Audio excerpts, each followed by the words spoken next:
Imagine that the first time you're ever on TV, you're naked and eating dog food for an audience of 30 million people a week. Hello again. Before Big Brother, Survivor, and Love Island, one man experienced an ordeal in early reality television so daunting that it is legally considered a human rights violation. Today, he'll tell you that climbing Mount Everest was easier.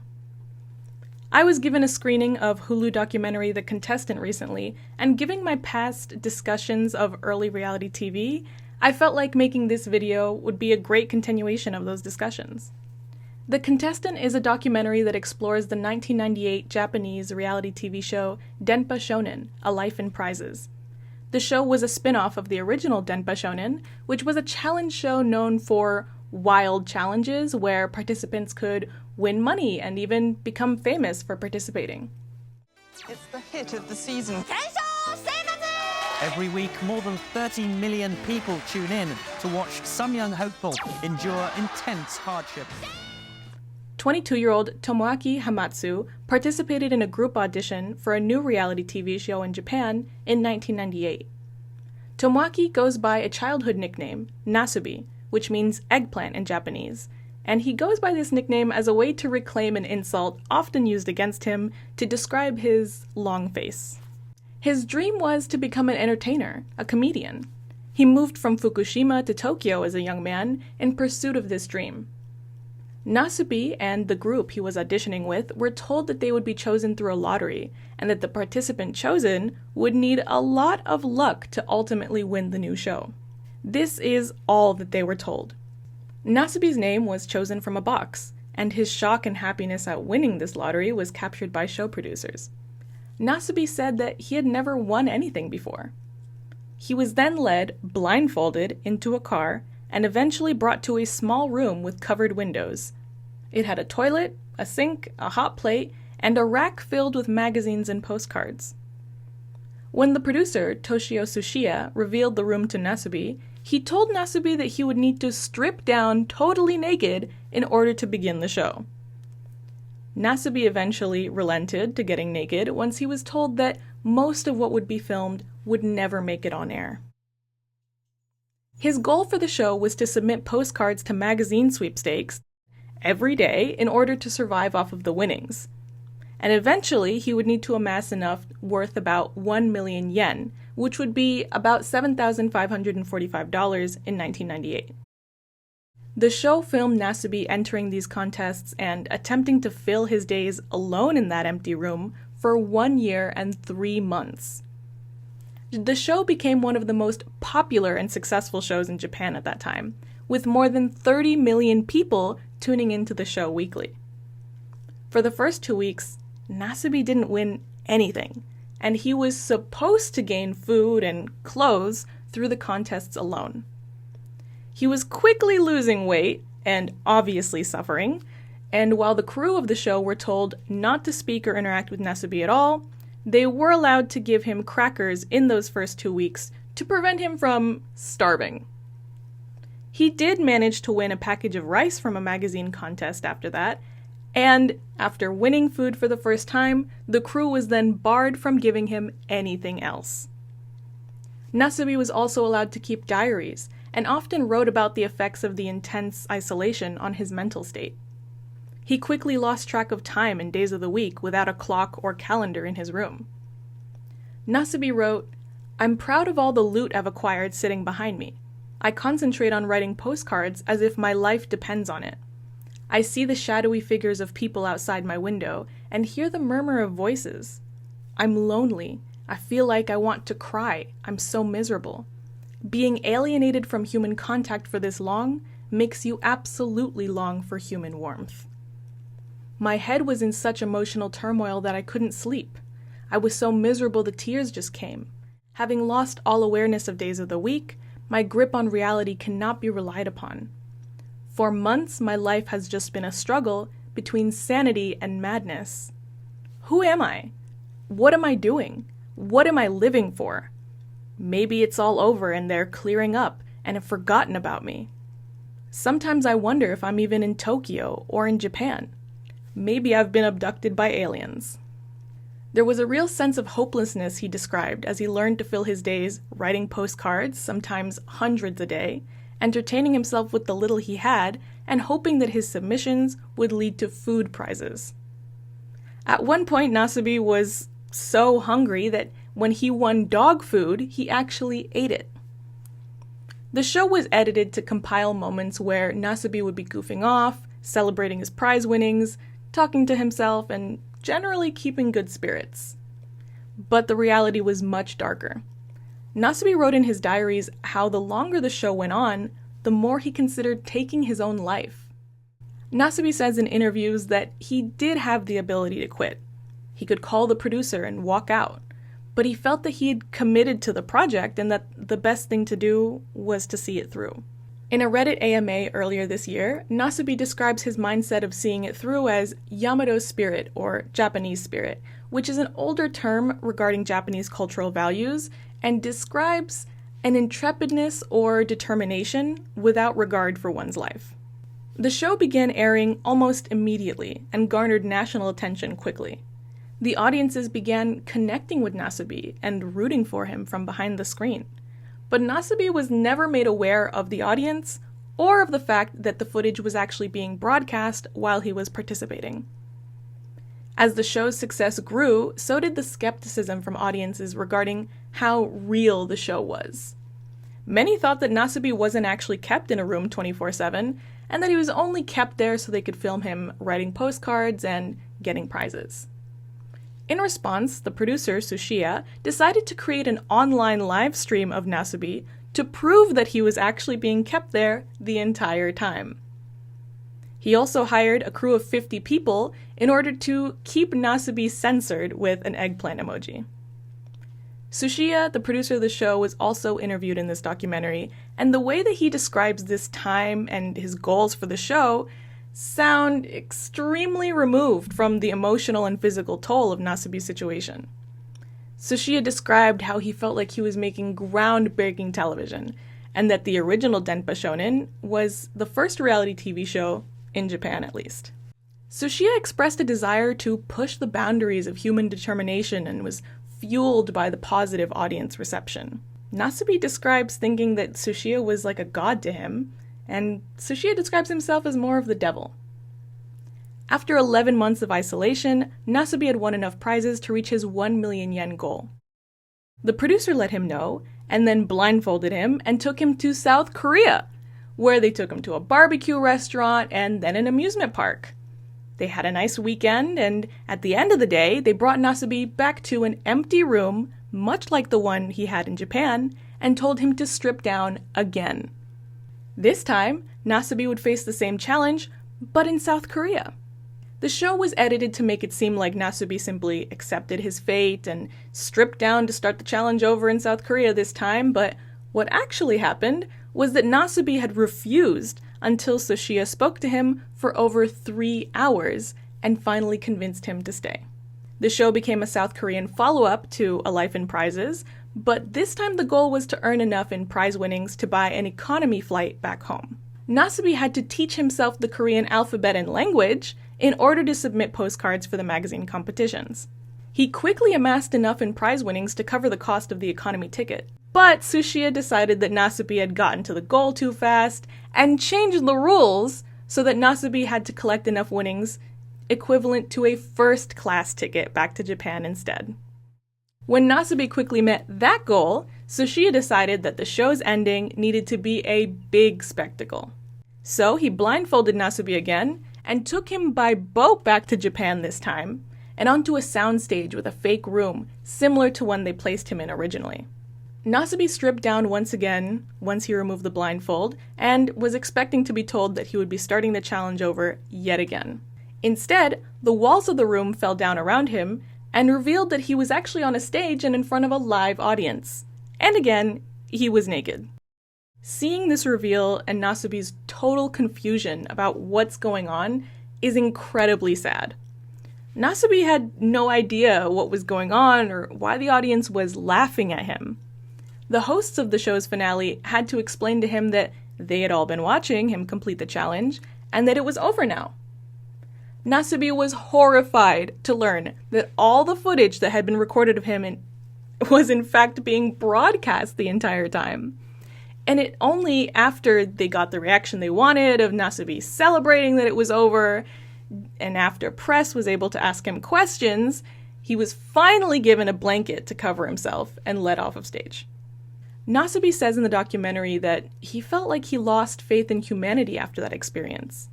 His diaries from the show had been published in 4 volumes. People expected Nasubi to act like he did in that room and generally be a clown. And Nasubi felt like he consistently failed to live up to people's expectations. He also felt like being on the show didn't help him be funny or give him experience to become a comedian.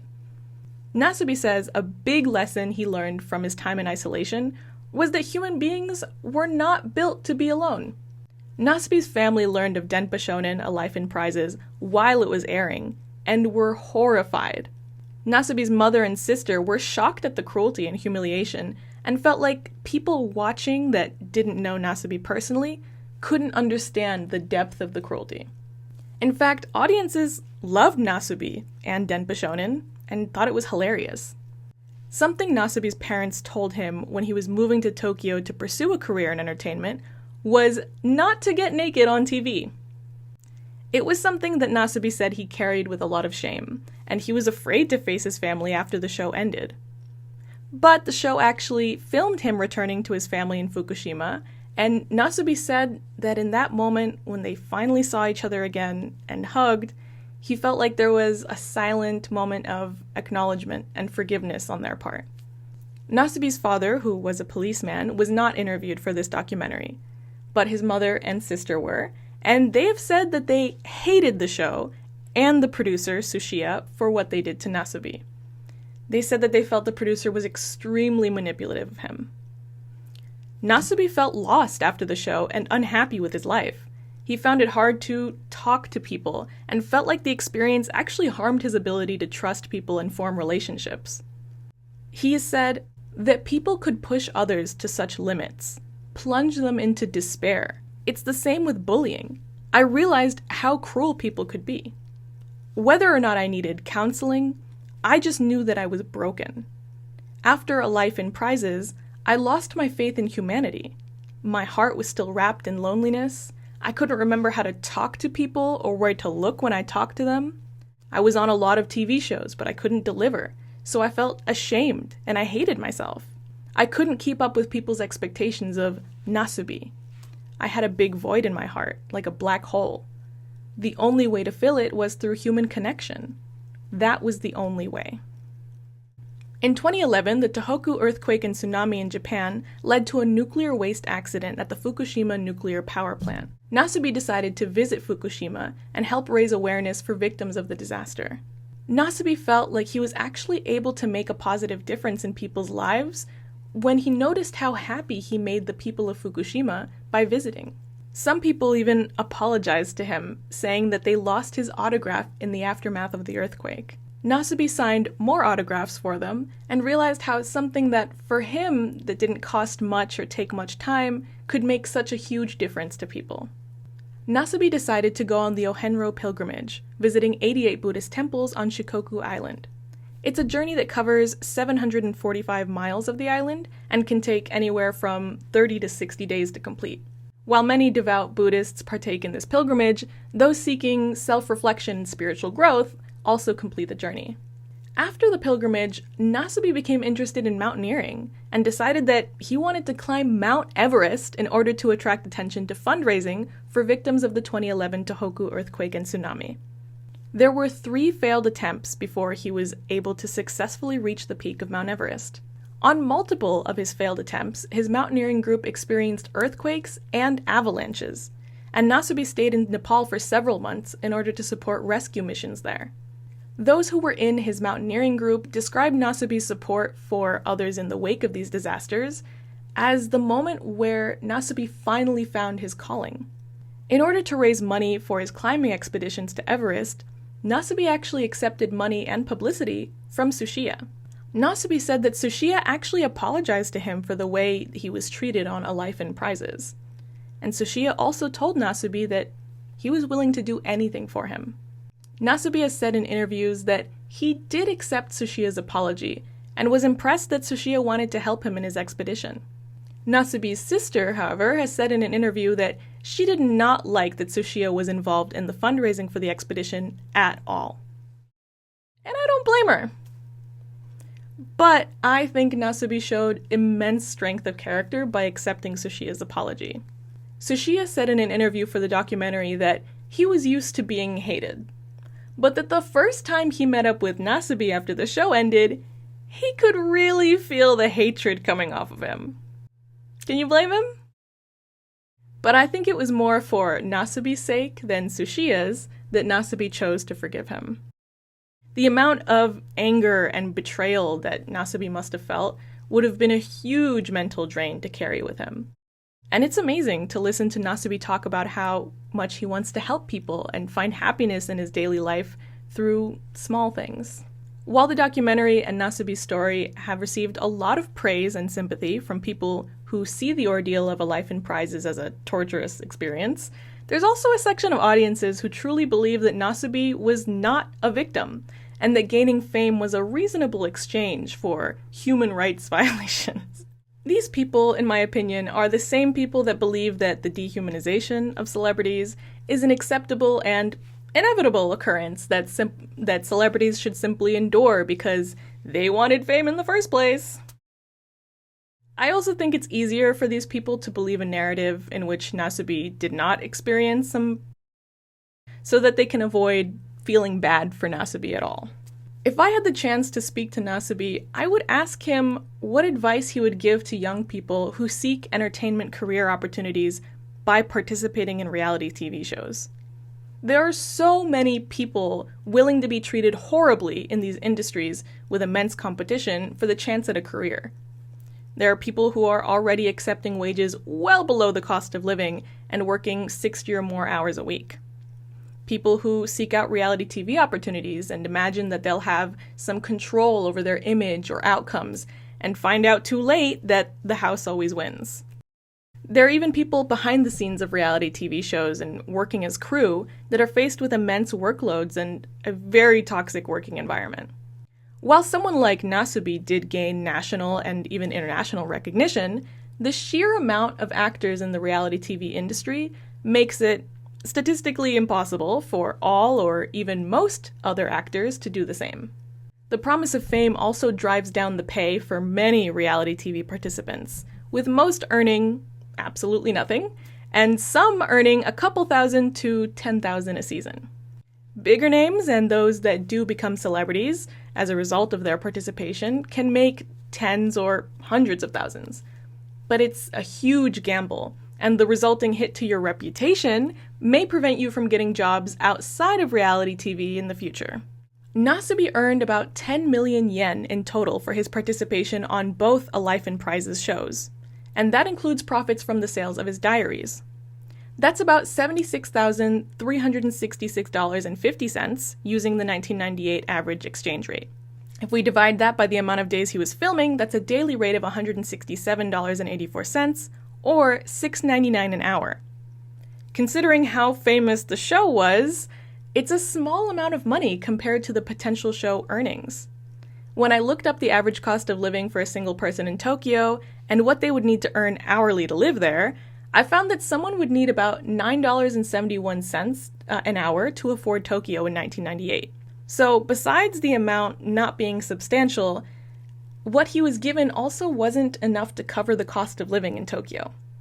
As much as what I'm describing is clearly an injustice and cruelty towards Nasubi, Nasubi doesn't actually feel strongly that he's been wronged.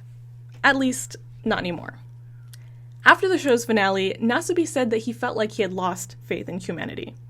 But here's what Nasubi had to say about restoring that faith after the show. I realized that humans cannot live by themselves, so that's something that I live by. And of course, I lost a lot of things by doing this. However, there are some things I gained. I became a celebrity, so wherever I go, I can make people smile. So that was a big thing. And that helped me. And helping people in the Fukushima situation helped me. In the beginning, what I lost was way bigger, but as the time goes, the things that I've gained got bigger and bigger. During the 2020 pandemic and lockdowns in Japan, Nasubi took to social media and press interviews to raise people's spirits. And here's what he had to say when asked for advice on how to stay positive during lockdowns. That would be to find little pieces of happiness in daily life while managing to sort out your feelings. For me, the standard of happiness is low. Like, compared to the sweepstakes days when I had to eat dog food, I'm happy with having even one meal of human food a day. It's fine without side dishes. Now, in the stay-home situation, many people may be having a difficult time to pursue their standard of happiness as high as usual, so lowering the standard a little bit would work. Of course, the current situation is different from the one I was in 2 decades ago. We just need to hold on. And I think we also desperately need to behave properly to protect the people around us. We need to be more thoughtful, not like, it's okay as long as I'm okay. Something that filmmaker and director Clair Titley has said about making this documentary was that she was drawn to Nasubi's story after reading about Denpa Shonen online and seeing very little about Nasubi's actual experience and feelings after the show. Claire also said that much of the foreign press surrounding A Life in Prizes framed the show and Japanese people in a very racist way, contributing to a stereotypical view of Japanese people and culture. One of Claire's goals with this documentary was to create something that depicted Denpa Shonen and Nasubi's experience in a way that doesn't condescend or insult those involved by writing off the show and participation in it as a crazy Japanese thing, like so much of the foreign press did while it was airing. I think Clair Titley did a great job of letting Nasubi and Denpa Shonen producer Tsuchiya speak for themselves, and the end result is a very emotional documentary that doesn't belittle those involved. I really enjoyed how the documentary goes through the ordeal of the show, the producer's mindset, Nasubi's feelings, and then Nasubi's journey to self-discovery. It felt really complete in a way that a documentary focusing on Nasubi's experience on the show alone wouldn't have been.